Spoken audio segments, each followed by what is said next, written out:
இது நம்ம கடை லைட் மாதிரி இருக்கு. உங்களுக்கு தான்டா. ஏண்டா என்ன நேத்து 15 ரூபாய் என்கிட்ட வாங்கும்போது என்ன சொன்னேன்? 10 சொன்னேன். எப்போ இதைத்தானடா சொல்லுவீங்க? பளிச்சுன்னு எரியும் சொன்னல, எரியலீங்களா? எரியலையாவா? ராத்திரி பூரா இருட்டுல உட்கார்ந்தது எனக்கு தான்டா தெரியும். உண்மையிலே எரியலீங்களா?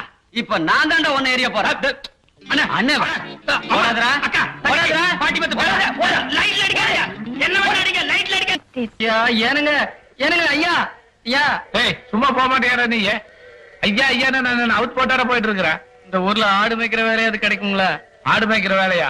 அவ்வளவு கேவலமா போச்சாடா. உனக்கு கச்சண்டை தெரியுமா? தெரியாதுங்க. கச்சண்டை தெரியல அப்புறம் ஆடு மேய்ப்ப? கத்தி சண்டைக்கும் ஆடு மேய்க்கிறதுக்கு என்னங்க சம்பந்தம்? சம்பந்தமா? முன்னால போகுது அந்த ஆடு பேசு, அதை சமாளிக்கணும்னா கத்தி சண்டையெல்லாம் தெரிஞ்சிருக்கணும். போடே. ஐயா, எனக்கு ஒரு 50 பைசா இருக்குமா? 50 வயசாவா? சத்திரமா இருக்குமே அதான். அது 5 பைசாங்க. 50 பைசா ரவுண்டா இருக்கும். அது என்ன அளவோ நான் பார்த்தது இல்லையா?